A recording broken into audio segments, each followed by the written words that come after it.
G'day guys, welcome back to the channel here. Today we're going to be doing the wheel bearings on the little Suzuki Sierra. It's a job I've been putting on for quite some time because I hate having to get greasy and all that stuff. So with this, I do have a spare set of wheel bearings here. We'll inspect the wheel bearings when we pull them apart to see if there's any hot spots or pitting for the bearings there. I don't think that's going to be the case. The car's not that heavy, so I don't suspect bearings need to be replaced. With this job, it is a bit more of a intermediate type job, as you may need specialty tools. Depending what it is, it can be up to a socket, a decent sized socket, or circlip pliers are going to be needed, but it's not that hard. You can work around it with a decent shifter or potential, screwdrivers and all that stuff. So I'll show you how to pull apart the hub. We'll pull the bearings out, we'll inspect them, we'll clean them up, re-grease them, put them back together, make sure everything's all good. So we'll get on with it.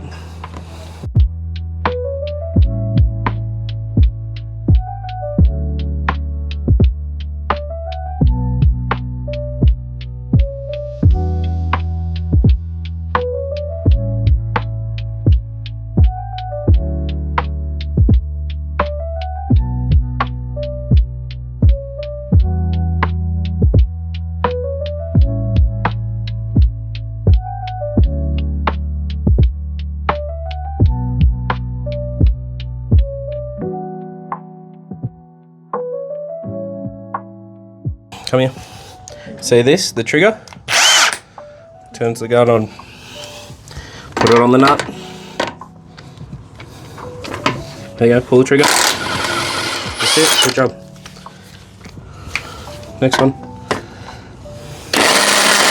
Now. Go. That's it, good job. Ready? Go.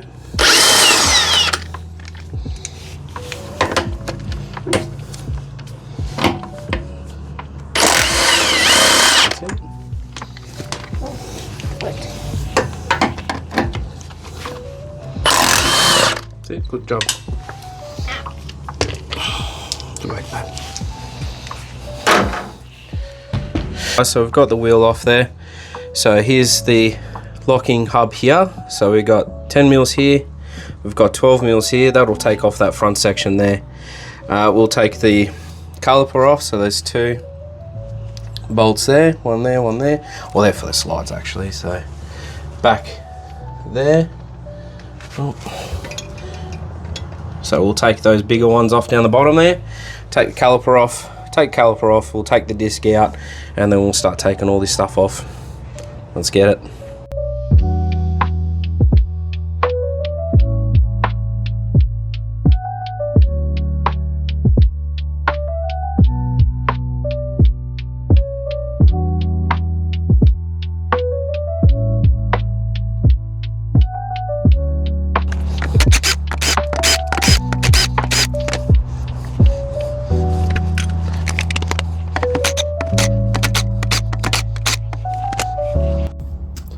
Alright guys, so I've just got the front of the locking ring off just there, and taken off the other part of the hub just here. So with this one, these little Zooks, they got a little snap ring just in there. So we'll go and take the snap ring out, and that'll take this front section off. So we'll just go and get that, and I'll have a look on the other side.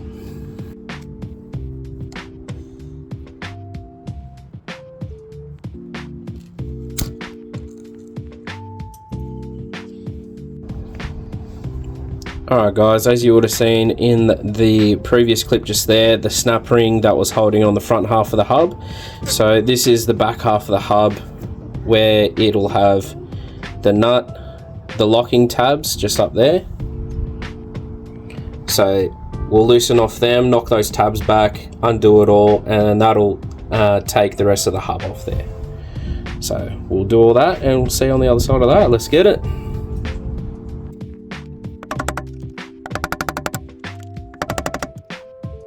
Alright guys, so I've got all the rings and all that stuff off. They're just here.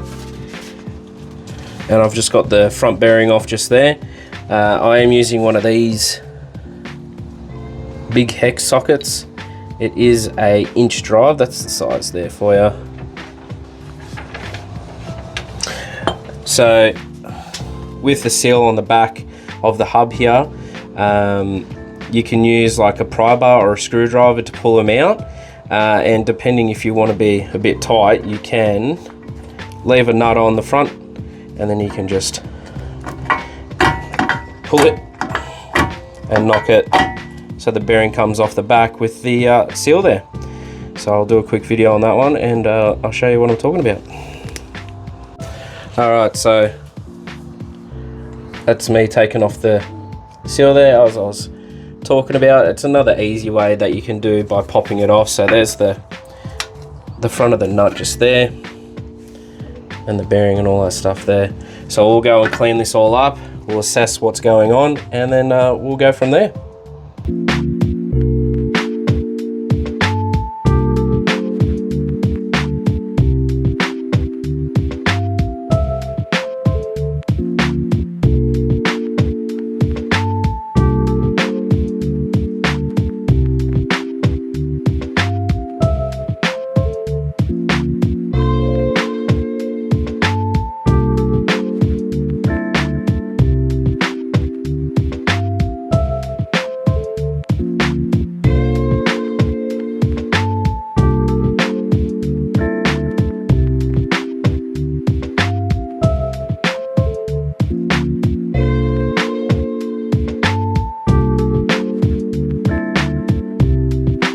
Alright guys, just having a look at the bearings here. This bearing here is actually in good condition, not too bad there. This one, however, we've definitely got corrosion there on the cage of the bearing there.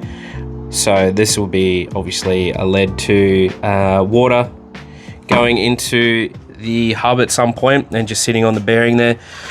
So we're not going to risk that. Obviously, if we're going to have rust on the cage there, it's going to lead to bearing failure in future. So with the kit that I bought, it comes with new bearings and new races. So what we're going to do is, obviously, I'm just going to keep cleaning up the hub here. Clean up the hub. I'm actually going to take it around to the old boy's place. We're going to punch out the races there. I'm going to clean it up in the bath there that he's got. Clean that up, and all the new... They're pretty good. I cleaned them up alright, so they should be fine. But I'll clean all them up. I'll pull the other side apart and I'll assess those bearings. The stub axle itself actually looks in pretty good condition there. So obviously we'll have a look. So it's been hot there at some point, but there's no markings on it or anything like that. So nothing that catches the nail. So we're all good. So we'll clean that up. We'll clean up all that other stuff there. We'll do the bearings, and then I'll see you on the other side of that one. Alright guys, I've just pulled apart the other side, and much the same. The cages are knackered on it, so we're gonna get putting in the new set there. So it's always ideal when you're doing your bearings. If you got to do new bearings, do new races, always keep them together. They're always a match set. So we'll tomorrow I'll go over to the old boys. As I said, I'll go and punch out the old races and clean the hubs right up, inspect the rest of the components. The stub axle on the driver's side looks much the same. It's a bit dirty there, but it will clean up fine. It will be fine. Obviously water has gotten into this one as well, not to mention the play that bearing had. I'll put a snippet of it up here. So obviously with the preload, it just wasn't set correctly last time I did it quite some years ago, and that will play a major cause to premature wear on bearings and components as well. So just bear in mind when you do that, make sure you set it up to the spec of the manual. I do it slightly different. I don't have the manual with me. I'll be doing it. I'll show you the way I'll do it, as I've learnt later on. Probably a better method, in my opinion, on doing the wheel bearings But yeah, so we'll clean these up, and I'll come back to you with a clean workbench here of the Zook bonnet, and yeah, I'll see you then.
Alright, so I've just pushed the racers out of the hub there. I've given the hub a quick clean up there. Everything looks good maintenance wise for it. No real bad pitting or burring on the inside there. I've cleaned it all up with a wire wheel. And with the racers, that's one race. So the race where the bearing runs, that surface looks alright. But on the other one where the cage was rusted and corroded, you can see that the race is quite knackered. So we'll put some new racers in and we'll start greasing some bearings there.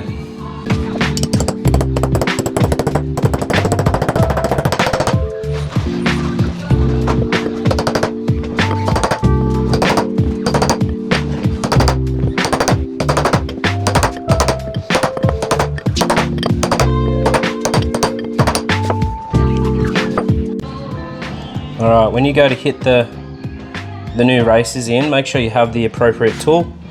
I have a brass drift and a hammer, so you want to press the racers right down until it hits the center of the hub there. That's how you know that they are home. So we'll flip it over, we'll do the other side, and then we'll start greasing the bearings.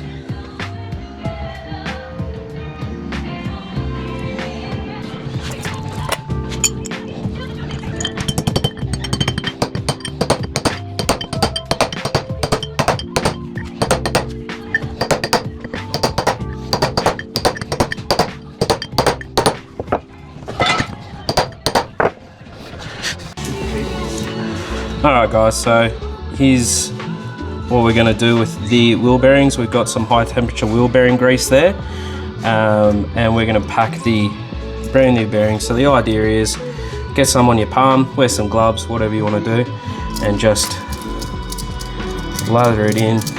As you're trying to cup your hand, you'll end up starting to grease it all through that way.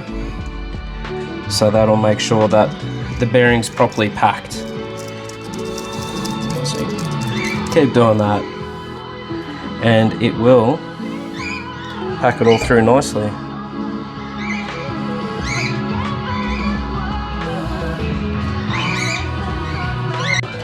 Alright, so I've got the bearing packed and I've put some grease in between the race and the bearing there as well. I've cleaned the top up there free of grease. So this will be the seal for the back of it. Now obviously it's ideal to use the right tool for the job, which would be a decent size press tool or a socket or whatnot, but I can use the hammer here, it would be alright. You just got to be careful of the lip, so bear that in mind. Alright, so that seal's all installed there. That's going to be all Mickey Mouse. So what I like to do is, now that's all packed in, I'll just put some grease in the center there, above the bearing there. So as it does wear, as the grease does heat up and break down eventually, it will still lubricate the stub axle, and B, it will move across to the bearings as well and still provide some sort of lubrication. Also, as a side note, with these bearings here, you can also use a bearing packer and do 2 at a time. It can be obviously much more efficient, but I'm not a girl, so I'll pack them all by hand. So we'll finish this up, I'll pack the rest of the bearings and we'll start putting it back on the car. Let's get it.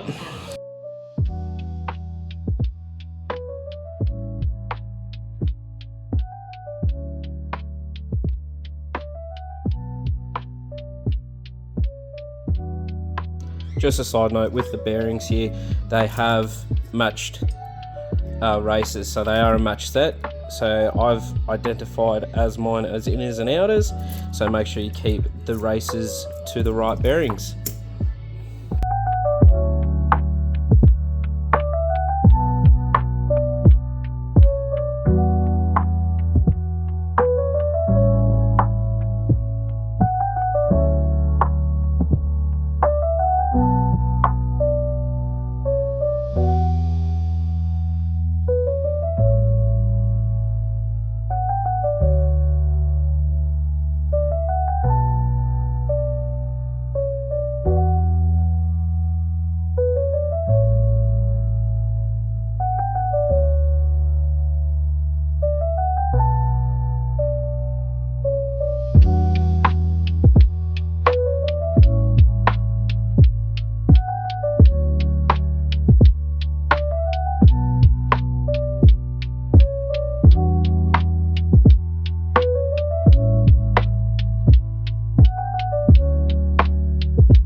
Alright guys, so I've got the grease on the spindle there, so I'm just finishing prepping up the hub. So the hub's ready to go back on. It's got all the grease, the bearings in there and the seals on the back there, so it'll just be a quick little easy put on there. So that's now located, spinning nicely there. So with this one, I've used a Penrite high temperature wheel bearing grease. That's on the spindle. I also used it in the wheel bearings as well. So you want to run a high temperature there as the bearings heat up. You know, the grease doesn't break down too quickly. It will over time. That is quite normal. So we will keep pushing on. We'll put in the outer bearing in there, and we'll keep assembling the hub there.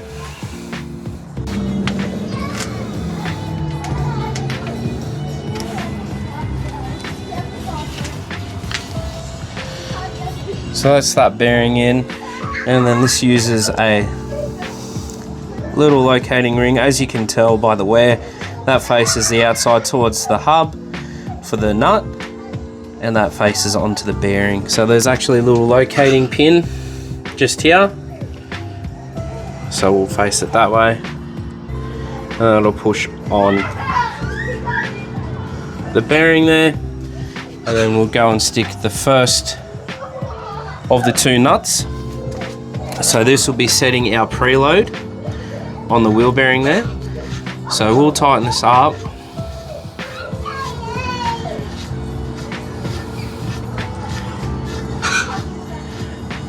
And the bearings don't need to be too tight. I'll show you a way I do it.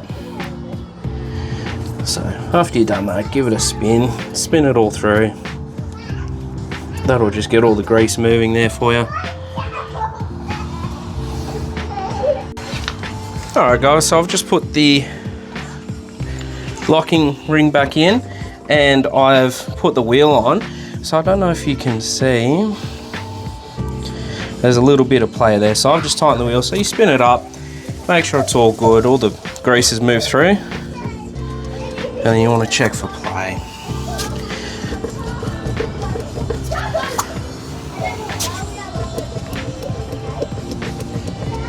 So essentially what you want to do is tighten up the hub nut just ever so slightly and just check for play.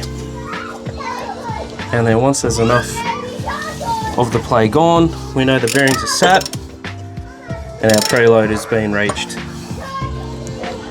So still a little bit of play there.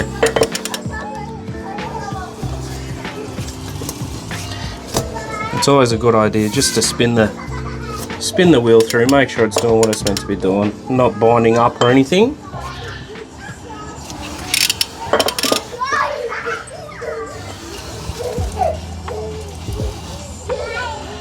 So we got minimal movement there.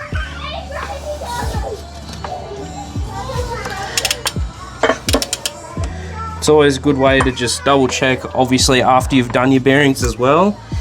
In the next 1,000 or so, just check your preload. And that's all the preload set there. And the wheel still spins nicely, so it's not going to cook the bearings or anything like that. So I'll take this wheel back off, I'll put it all back together properly, and then we'll go from there. So there's the locking ring there. So that goes in between the two nuts, so the nut for the preload and the nut that'll lock it in so the wheel doesn't loosen off.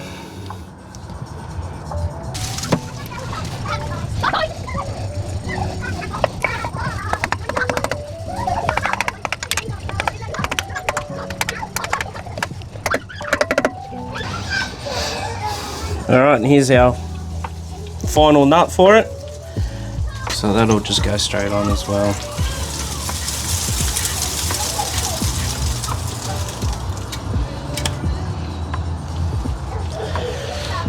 And then with this one, you can lock it up fairly tight.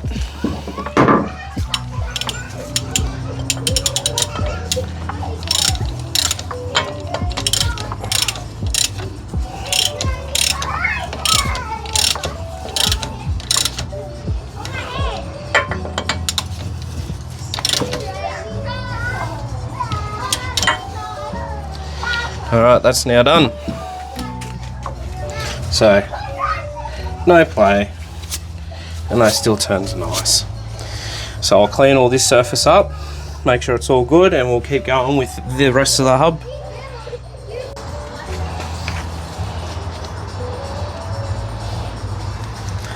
Just remember guys, clean work is good work. So a new gasket goes on here. So I'll get that all sorted. Make sure the axle's pulled all the way out. I've got a little trick for you guys as well. And this works with Land Cruisers as well. The bolt that goes in on here, you can save that bolt, keep on spare, and that'll screw through that. So you can keep that pulled out when you're trying to put the circlip back on the very end of it. I'll show you here.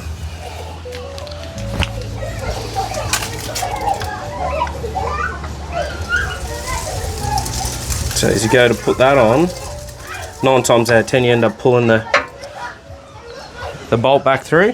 It gets pushed back in. So pull that out and that'll keep it so you can lock on the circlip.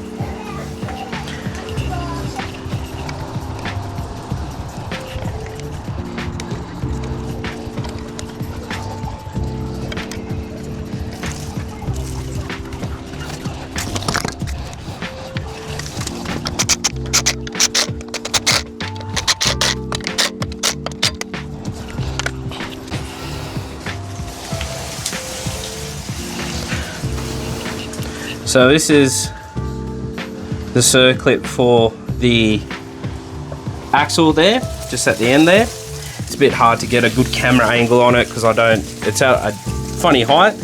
So with these ones, I've got some snap-on circlip pliers here. So they've got the little grip there, make it nice and easy to grab onto the end there. Predominantly use these with the Land Cruisers when you go do the swivel housings on them. So it grabs it pretty easy, and we'll see how we go when we whack it on. Normally I've got to get them pretty far back.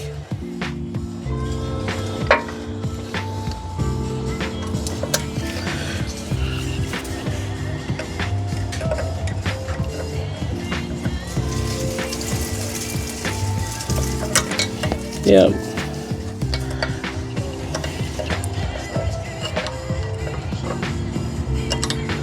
And that's it, all located there. That's all hooked in now. Obviously the axle's not going to run away on that one. So now I can pull that out and put it back into the hub where it's meant to go, in the last spot just there.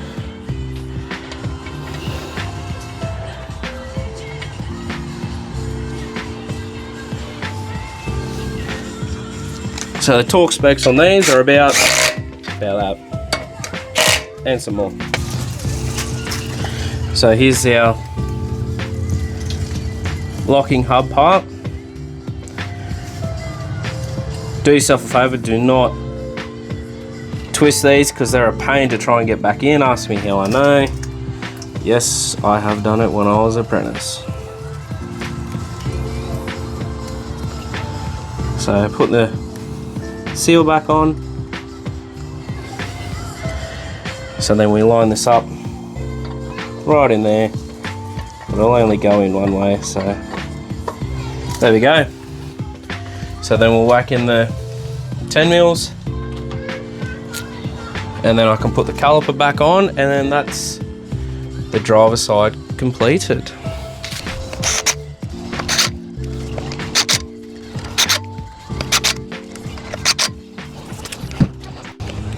Alright guys, so I'm on the other side now. I forgot to show, and I had to pull apart the other side and redo it. The locking ring here is once you set your preload on the bearing and you've put your locking ring in, this other type of lock ring here, you're meant to, or the anti-rattle shim I would say. So that'll lock in one side there, and then you find the next easiest spot and you push it back onto the other nut there, so that'll stop anything from coming loose over time.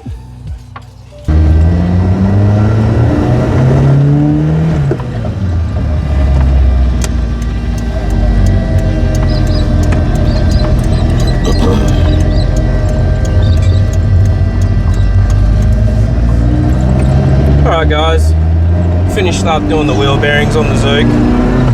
So just to do a road test on the vehicle there, it's always good to confirm that you've properly fixed the problem in the first place. So in our case, just the maintenance on the bearings there, which turned out being bigger than what I originally thought, but not surprised by the amount of water crossings this has done. This has been stuck in the middle of the river once before, and I've had to be pulled out.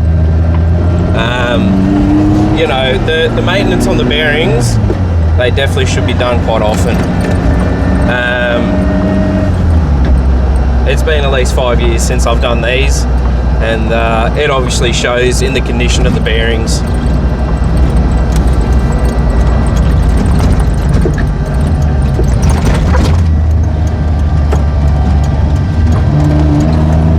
So in regards to preload, what I'm talking about for the bearings is setting the right tension on the bearings themselves, just to make sure that they are running square, true, with the hub as well as the stub axle there. So if we don't have the correct preload under usual driving conditions over bumps and stuff, the bearings can actually flex, and that can cause premature wear in the long haul. This car being as light as it is, you know, it won't matter too much for it, unlike those Land Cruisers and trucks, if you would.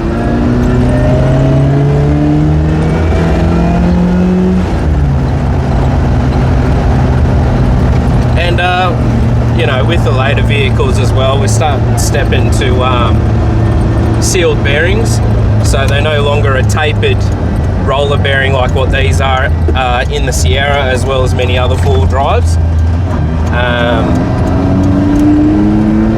So a sealed unit takes out all the maintenance and hassle of that. It's just a quick press out or a 4-bolt sort of design that you unbolt it, bolt it back in, making the job a lot easier and smoother. So I'm just going to take this for a quick drive, get the bearings nice and hot, get it back home. We'll check for any end play and adjust if needed. I don't think I'll be needing to adjust any end play in the bearings. I believe the preload on the bearings is going to be pretty good.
Also, another good point is with our preload as well. If our preload's way too tight, we can cause bearing failure that way with it being too hot, and it can wear out a lot sooner. So I always want to make sure that we got the right preload for it.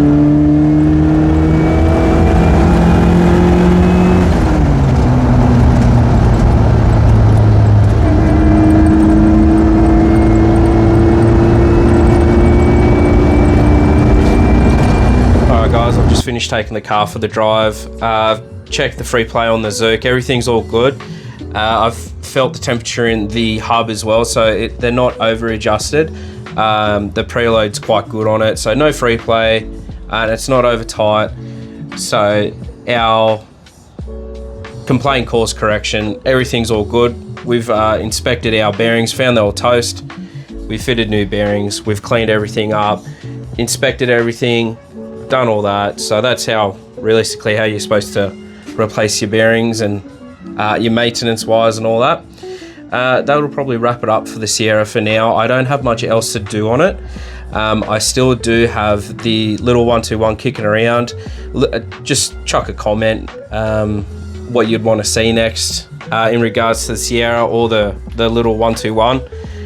And then with the bearings themselves, they did take a bit longer than I was anticipating. It is the Easter long weekend for me, so in between doing everything and cleaning up the bearings and inspection and all that stuff, I used it as my best interest to pull the hubs off and take them over to my parents' place and clean them up because the old boy's got all the stuff there to clean it up to make sure everything's all good. I didn't have the drifts here for it to punch out the races, so it made sense just take it around there, get it all sorted there, and just put it back together here. So that's all I got time for today. As I said, like, comment, subscribe, and I'll catch you in the next video, guys. Have a good one.